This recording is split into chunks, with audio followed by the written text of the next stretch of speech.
नमस्कार साथियों, स्वागत है आप सभी का अंकित इंस्पायर्स इंडिया पर। मैं हूं अंकित अवस्थी। आप हैं मेरे साथ में आज की एक ऐसी घटना पर चर्चा करने के लिए जो कि भविष्य में और आज के समय में चर्चा में रहने वाली है। आज तो रहने वाली है लेकिन लंबे समय तक चर्चा में रहने वाली है, और विशेष रूप से जब 2024 के चुनाव आएंगे ना, उस समय तो इस पर भर करके वोटिंग भी होगी, और वोटिंग के साथ साथ विपक्ष भी इसके द्वारा एक बहुत बड़ा राजनीतिक मुद्दा बनाएगा।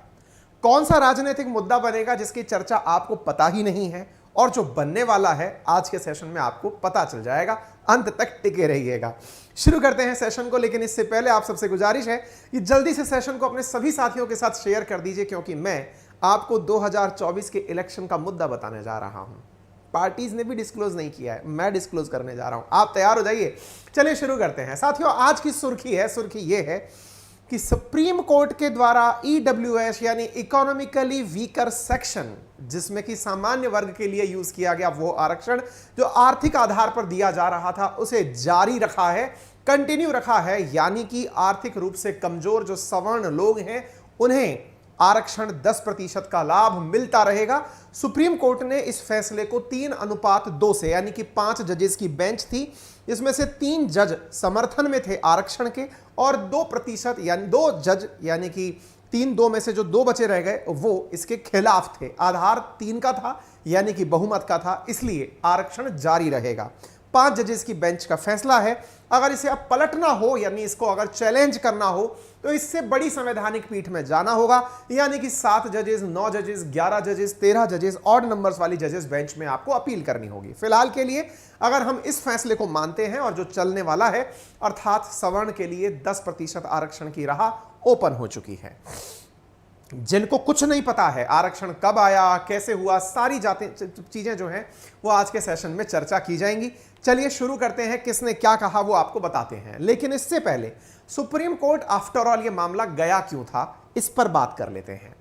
गया क्यों था पहले आपको समझाने से पहले भी एक बात और बता देते हैं, और बात यह है कि देश में एक प्रचलित केस हुआ है जिसे इंदिरा साहनी केस कहा जाता है, जिसमें यह कहा जाता है कि आरक्षण 50% की सीमा को नहीं लांघेगा। आरक्षण अगर दिया जाए 100% आबादी में, तो 50% को ही आरक्षण का लाभ मिलना चाहिए, बाकी 50% ओपन चैलेंज के लिए खुला रहना चाहिए, जिसमें सामान्य वर्ग हो या SC ST OBC हो, वो सभी लोग उसमें कॉम्पीट कर सकें।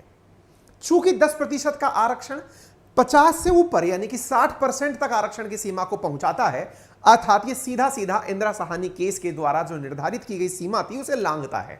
इस आधार पर 3 बड़े केस बनकर आए, यानी कि सुप्रीम कोर्ट में 3 बड़े सवाल पर निर्णय होने गया था। पहला, जो ये संशोधन था जिसके माध्यम से 10% आरक्षण दिया जाना तय किया गया था, आर्थिक आधार पर देना था। क्या यह है मूल ढांचे का, यानी बेसिक स्ट्रक्चर का, जो 1973 के अंदर केशवानंद भारती मामले में तय की गई थी, क्या यह उसका उल्लंघन करता है? यानी कि हमारे संविधान के अंदर कोई निर्णय आर्थिक आधार पर लिए जा सकते हैं, पहला सवाल। दूसरा, क्या 103वें संविधान संशोधन से निजी स्कूल और कॉलेज में आरक्षण संविधान के मूल ढांचे का उल्लंघन है?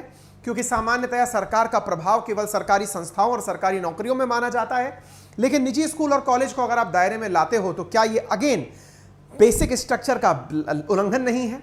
तीसरा सवाल, OBC SC ST को EWS आरक्षण से बाहर रखना क्या संविधान के मूल ढांचे का उल्लंघन है? क्योंकि सामाजिक न्याय का सिद्धांत तो यह कहता है कि सभी को बराबर अपॉर्चुनिटी मिलनी चाहिए, तो 10% आरक्षण का लाभ केवल सामान्य वर्ग को ही क्यों, SC ST OBC को क्यों नहीं? तीसरा सवाल ये। इन 3 सवालों को लेकर सुप्रीम कोर्ट के पास यह मसला पहुंचा। सुप्रीम कोर्ट में 5 सदस्यीय बेंच थी। 5 सदस्यीय बेंच में 5 लोग कौन कौन थे? इनमें से शामिल थे चीफ जस्टिस UU ललित, जिनका आज आखिरी दिन है, यानी आज आखिरी वर्किंग डे है, इसके बाद ये रिटायर हो जाएंगे। इसके अलावा कौन शामिल थे? SP पाद्रीवाल, S रविंद्र भट्ट, जस दिनेश माहेश्वरी और बेला त्रिवेदी। कौन किस पक्ष में रहा? फैसला, यानी कि आरक्षण के पक्ष में कौन था और विपक्ष में कौन था?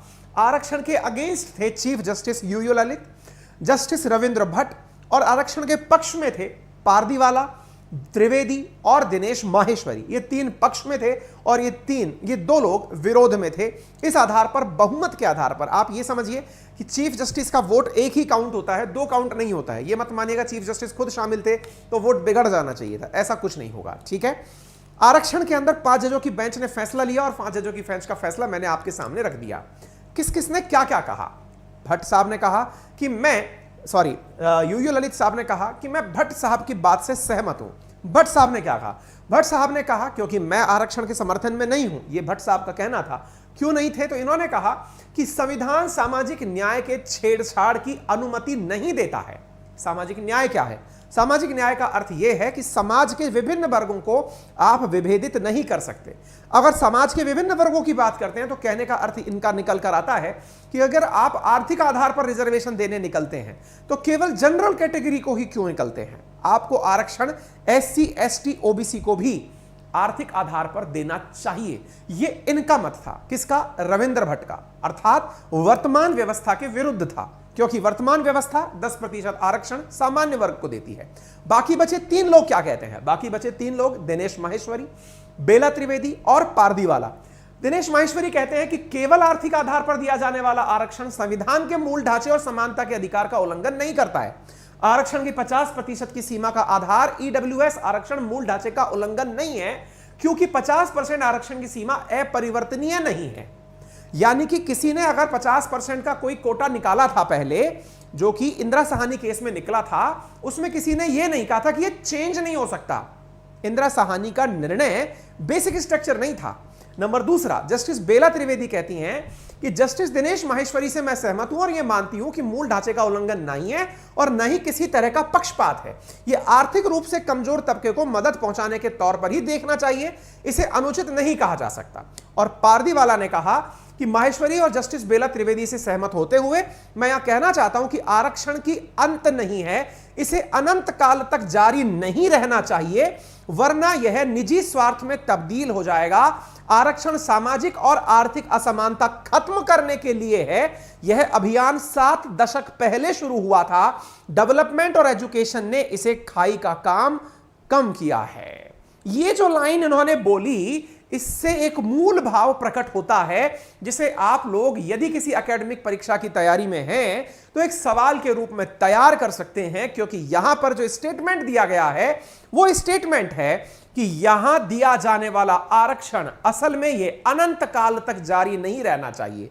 यानी रिजर्वेशन समानता लाने के लिए था। अच्छा, जो लोग रिजर्वेशन से अपने अपने मत रखते हैं, क्योंकि जब मैं इस सेशन को खत्म करूंगा तो कमेंट बॉक्स में एक विभिन्न प्रकार की लड़ाई शुरू हो जाएगी, और लड़ाई ये होगी, कुछ आरक्षण के समर्थन में होंगे, कुछ आरक्षण के विरोध में होंगे, और अंत में सब लोग ये जानना चाहेंगे कि मैं क्या जानता हूं या मैं क्या चाहता हूं। हालांकि मेरी राय सुप्रीम कोर्ट से ऊपर नहीं हो सकती, लेकिन फिर भी इतना जान लीजिए, सामाजिक समानता की जब बात होती है तो केवल इतना ही कहा जाता है कि जब 4 लोग अलग अलग ऊंचाई पर खड़े हों और उन्हें सामान्य या एक काम दे दिया जाए। अक्सर यहां पर एक उदाहरण कोट किया जाता है और वो ये है कि एक स्टेडियम की दीवार पर 4 व्यक्ति खड़े हैं जिनकी ऊंचाई अलग अलग है, कोई 6 फीट लंबा, कोई 5 फीट लंबा, कोई 4 फीट लंबा और 3 फीट लंबा है, और उन सबसे कहा गया कि स्टेडियम की दीवार के पार झांक कर बताइए, जो कि दीवार 5 फीट 5 इंच की है, उसके दूसरी तरफ देखकर बताइए कि लोग कैसा खेल रहे हैं। तो जिसकी हाइट अच्छी है वो तो देखकर बता पा रहा है, लेकिन जिनकी हाइट कम है वो उस मैच को नहीं देख पा रहे हैं।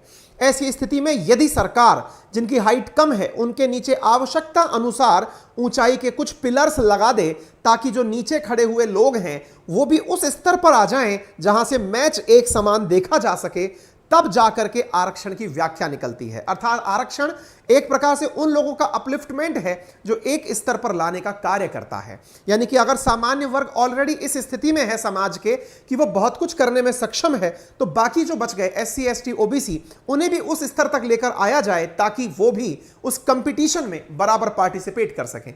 इसी धारणा को ध्यान में रखते हुए, सामाजिक समानता को मानते हुए आरक्षण का मूल भाव लाया गया था। इस आरक्षण के मूल भाव में लेकिन जो पारदीवाला का कहना है वो हमेशा कंसीडरेबल रहेगा, और वो ये है कि यह प्रक्रिया अनंत काल तक चलने वाली नहीं हो सकती। अर्थात कोई ये माने कि नहीं अब आप हमारा सपोर्ट करेंगे तभी जाकर के हम मैच देख पाएंगे, ये अनंत काल तक की व्याख्या नहीं है। तभी जाकर के उन्होंने कहा कि कुछ ऐसी व्यवस्थाएं आएंगी जो इसे खत्म करेंगी। अच्छा, बाय द वे, आप जब इन सबके मत सुन रहे होंगे तो आपके मन में एक सवाल आ रहा होगा कि संविधान के निर्माता डॉक्टर भीमराव अंबेडकर क्या सोचा करते थे।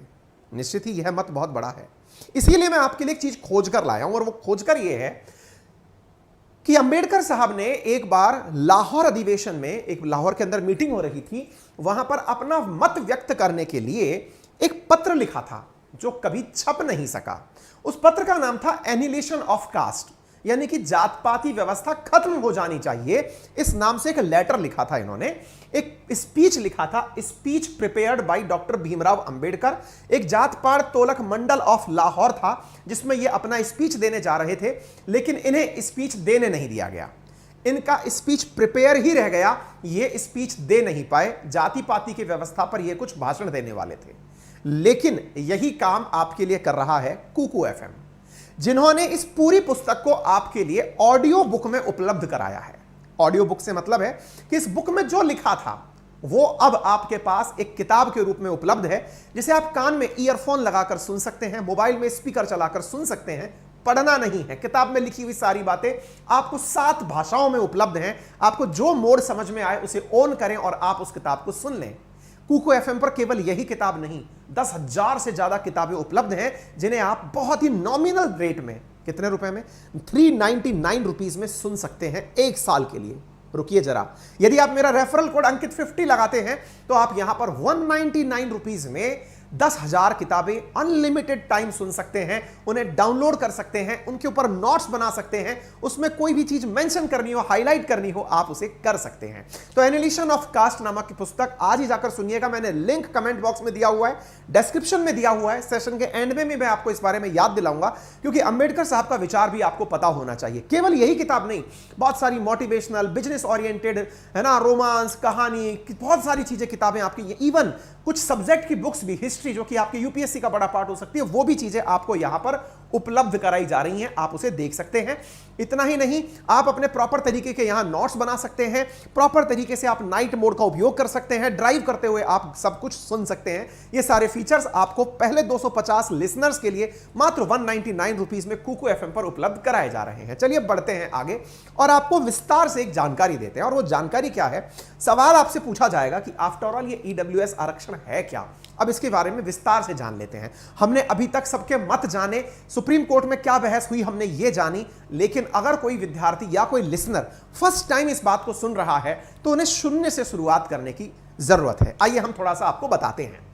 असल में भारत सरकार ने वर्ष 2019 में, मैं तारीखों के साथ भी आपको ये सारी जानकारी दूंगा, लेकिन फिलहाल के लिए इतना जान लीजिए कि वर्ष 2019 में भारत सरकार के द्वारा आर्थिक रूप से कमजोर सामान्य वर्ग के लोगों के लिए, आर्थिक रूप से कमजोर माना किसे गया? माना उन्हें गया जो एससी, एसटी, ओबीसी में नहीं आते, जिनकी सालाना आय 8 लाख रुपए से कम है, जिनके पास 5 एकड़ से कम खेती की जमीन है या 1000 वर्ग फुट से कम का मकान है, जिस परिवार के पास अधिसूचित निगम में 100 वर्ग गज या गैर अधिसूचित क्षेत्र में 200 वर्ग गज का प्लॉट उपलब्ध है। इससे जो कम के लोग हैं, इन्हें आर्थिक रूप से कमजोर माना गया। ऐसे लोगों को भारत सरकार के द्वारा वर्ष 2019 में सरकारी कॉलेज और स्कूल के अंदर या फिर सरकारी शिक्षण संस्थाओं के अंदर और नौकरियों में 10% आरक्षण देने का निर्णय किया गया। अगर हम टाइमलाइन की बात करें तो चूंकि यह बिल लोकसभा और राज्यसभा से पास होकर 103वां संविधान संशोधन बना, तो तारीखों में आप इन चीजों को देख सकते हैं। तारीखों के साथ 2019 में चलता हुआ यह क्रम सितंबर 8, 2022 को सुप्रीम कोर्ट के पास पहुंचा। जब यूयू ललित हुआ करते थे तो उन्होंने अपने द्वारा सितंबर 8, 2022 में एक बेंच बनाई जो यह जांच करने के लिए थी कि क्या यह संविधान के मूल ढांचे के खिलाफ है, जो शुरुआत में मैंने 3 सवाल आपको बताए थे। सुप्रीम कोर्ट ने 13 सितंबर को इसके ऊपर अपनी हियरिंग शुरू करना शुरू की। सुप्रीम कोर्ट ने 27 सितंबर को अपना फैसला रिजर्व रखा और नवंबर 7 यानी कि आज के दिन सुप्रीम कोर्ट ने 3-2 की मेजॉरिटी के साथ अपनी वैलिडिटी को अपहेल्ड करते हुए कहा कि 103वां संविधान संशोधन जो 10% रिजर्वेशन को ईडब्ल्यूएस को उपलब्ध कराएगा वो सही है। ईडब्ल्यूएस को लेकर सुप्रीम कोर्ट का जो मानना था वो मैंने आपको बता दिया।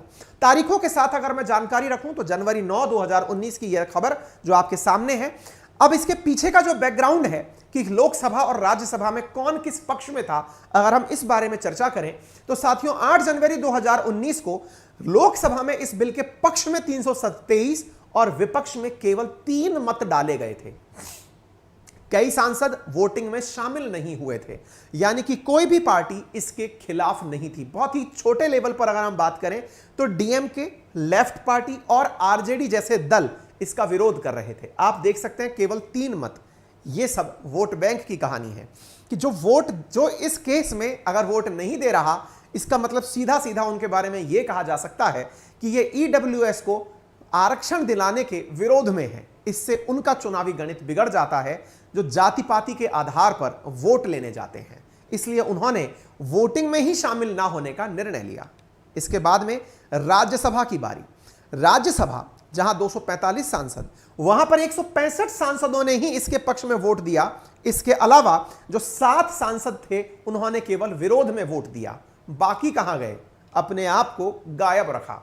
अर्थात यहां पर विपक्ष में मत देने का अर्थ फिर से चुनावी मुद्दा बन जाएगा, इसलिए यह बिल बहुमत से यहां पर पारित हो गया। सरकार ने ईडब्ल्यूएस आरक्षण को लेकर नोटिफिकेशन जारी किया। 103वां संविधान संशोधन के जरिए भारत के मूल संविधान के अंदर जो मूल अधिकार हैं उसमें अनुच्छेद 15 और 16 के अंदर सब क्लॉज 6 ऐड कर दिया गया और आर्थिक रूप से कमजोर सवर्णों को नौकरी और शिक्षण संस्थानों में प्रवेश पर 10% रिजर्वेशन देने का ऐलान कर दिया गया। फरवरी 2019 में मध्य प्रदेश हाईकोर्ट में 5 छात्रों ने ईडब्ल्यूएस आरक्षण के खिलाफ याचिका दायर कर दी। तर्क था कि केवल सवर्ण के लिए ही क्यों, गरीब क्या एससी, एसटी, ओबीसी में नहीं होते? बड़ा सवाल था। मैं आपसे अभी बोल रहा हूं, जो राजनीतिक पार्टी जो हमारा सेशन सुन रही हूं, वो इस बात को जान ले कि हमारे लिसनर्स को आपका एजेंडा पहले से ही पता है। मैं आज रिवील करूंगा और इस सवाल को बार बार मैं बोल रहा हूं, समझदार अब तक समझ चुके होंगे। एससी, एसटी, ओबीसी में क्या गरीब नहीं होते? ध्यान रखिएगा, 10% का आरक्षण तो अब वापस नहीं जाएगा। बहस का मुद्दा जो बनने जा रहा है वो ये है कि इसमें केवल जनरल ही क्यों, एससी, एसटी, ओबीसी को भी आर्थिक आधार पर इसमें शामिल किया जाना चाहिए। आगे बढ़ते हैं साथियों, यह भारत का राजपत्र है जिसके अंदर यह घटना प्रकाशित होती है। देश के अंदर अब 40.5% ही हिस्सा ऐसा बचा है जो मेरिट के आधार पर रिजर्वेशन प्राप्त करेगा। बाकी पूरी तरह से 59.5% हिस्सा देश के अंदर रिजर्व हो चुका है। इंदिरा साहनी की सीमाएं लांघी जा चुकी हैं। जिस इंदिरा साहनी के केस में 50% की सीमा निर्धारित थी वो केंद्र ने क्रॉस कर दी है। सुप्रीम कोर्ट ने उसके ऊपर अनुमति दे दी है। अर्थात आने वाले समय में जो बैरिकेटिंग लगा था, चूंकि अब वो टूट चुका है, तो देश में रिजर्वेशन के लिए अब नए आंदोलन जन्म ले सकते हैं। इंदिरा साहनी 1992 के बाद से लेकर अब तक केंद्र को 50% की सीमा तक बांधे रखने में महत्वपूर्ण योगदान देती आई हैं। लेकिन अब चूंकि सुप्रीम कोर्ट ने खुद ने इस सीमा को ही क्रॉस करने का ऐलान कर दिया है, तो निश्चित ही डिमांड्स तो बढ़ने वाली हैं। तो याचिकाकर्ताओं के तर्क जो भी रहे हो, लेकिन सरकार चूंकि इसके पक्ष में थी और सरकार ने कहा कि हम इस आधार पर लोगों को रिजर्वेशन देना चाहते हैं, तो आने वाला समय यह देखेगा कि क्या आप 10% रिजर्वेशन देकर के अपॉर्चुनिटीज कम कर रहे हैं। सरकार ने कहा जी नहीं। अगर शिक्षण संस्थाओं के अंदर, सरकारी शिक्षण संस्थाओं के अंदर, नौकरियों के अंदर हम रिजर्वेशन दे रहे हैं, तो इसके लिए हम सीटों की संख्या भी बढ़ाने का प्रावधान करेंगे। उम्मीद की जाती है कि सरकार 10 लाख एक्स्ट्रा सीट सरकारी कॉलेजेस में बढ़ाएंगी ताकि जो रिजर्वेशन से आने वाली चीजें हैं उन्हें कंपनसेट किया जा सके। ईडब्ल्यूएस का कोटा बहुत सारी चीजों को प्रभावित नहीं करेगा ऐसा मानना है, लेकिन तार्किक रूप से क्या हो पाएगा नहीं पता है। डीएमके ने इस वोटिंग के अंदर, जब इसके अंदर वोटिंग चल रही थी संसद में, तब अपना खिलाफ में वोट क्यों दिया था? कारण है, जिस राज्य से यह पार्टी आती है वहां पर सवर्ण मात्र 4% है। इनका वोट बैंक प्रभावित ही नहीं हो रहा था, इसलिए ये अपोजिशन में जाकर वोट दिए थे। खैर, इन्होंने तर्क यह भी दिया था कि ईडब्ल्यूएस का क्राइटेरिया देने से जो क्राइटेरिया कट ऑफ मार्क्स का है वो और नीचे चला जाता है, जो कि एससी, एसटी, ओबीसी से भी नीचे है। तो फिर किस आधार पर आप इन्हें लाभ दे रहे हैं? क्योंकि यह माना जाता है कि सामान्य वर्ग नॉलेज के आधार पर सबसे इंटेलिजेंट होगा, तभी तो उनका कट ऑफ ऊपर होना चाहिए। वास्तविकता इससे बहुत दूर है। माना यह जाना चाहिए कि इनके पास वो संसाधन हैं जिनके आधार पर ये पढ़ करके उस एग्जाम में अच्छा परफॉर्म कर सकते हैं। खैर, आरक्षण की बातें जब से हम इस स्वतंत्र देश में पैदा हुए हैं तब से चली आ रही हैं, लेकिन इस प्रकार की जो होने वाली घटनाएं हैं ये आरक्षण में फिर एक नई राह खोलती हैं। भविष्य में देखना होगा कि सुप्रीम कोर्ट के इस फैसले का प्रभाव देश के ऊपर क्या पड़ता है। यह फैसला मैं आपके साथ डिस्कशन में इसीलिए लेकर आया क्योंकि यह बहुत बड़ी एक लैंडमार्क घटना है जो देश में घटित हुई है। जैसा मैंने आपसे कहा कि इसका प्रभाव क्या पड़ेगा, तो मैं पहले ही अनाउंस करके जा रहा हूं कि 2024 में जहां एक और सत्तारूढ़ पार्टी यह कहकर लोगों के बीच में उतरेगी कि हमने सवर्ण लोगों को 10% आरक्षण दिलवाया, वहीं दूसरी ओर विपक्ष इस मांग के साथ उतरेगा कि हम सवर्णों के खिलाफ नहीं हैं, लेकिन क्यों एससी, एसटी, ओबीसी को इससे बाहर रखा जाए। इसलिए मांग की जाती है सरकार से कि इस 10% के क्राइटेरिया में एससी, एसटी, ओबीसी को भी शामिल किया जाए। यह चुनाव का मुद्दा मैंने पहले ही डिस्क्लोज कर दिया है, इसके साथ साथ चूंकि संसाधनों के अंदर विकास अनिवार्य है, आरक्षण अगर उपलब्ध संसाधनों में से ही दिया जाएगा तो निश्चित ही फिर से एक फाइट मचेगी। इसके लिए सरकार पर इंफ्रास्ट्रक्चर डेवलपमेंट का एक प्रेशर भी क्रिएट होगा। फिलहाल के लिए इतना ही। जानकारी पसंद आई हो तो वीडियो को लाइक करें, साथियों से शेयर करें, चैनल पर नए हैं तो सब्सक्राइब करें। और जो बुक मैंने आपको अंबेडकर साहब की बताई थी उसका लिंक मैंने कमेंट बॉक्स में पिन किया हुआ है। आज ही मात्र 199 रुपीज में साल भर के लिए 10,000 ऐसी किताबों को किसी भी भाषा में, लगभग 7 भाषा में उपलब्ध आपको कराया जा रहा है। आप उन्हें आज ही जाकर सुन सकते हैं। मेरा रेफरल कोड अंकित 50 यूज करना ना भूलें, जिससे आपको मात्र 199 रुपीज में वो किताब उपलब्ध हो जाती है। सेशन को सुनने के लिए धन्यवाद। बड़ों का सम्मान करें, छोटों को प्यार दें और अपना व्यक्तित्व इस प्रकार से विकसित करें कि महिलाएं आपके साथ सुरक्षित महसूस करें। इस कंटेंट की पीडीएफ को आप हमारे टेलीग्राम चैनल अंकित अवस्थी सर और GK by Ankit Awasthi sir पर प्राप्त कर सकते हैं। धन्यवाद।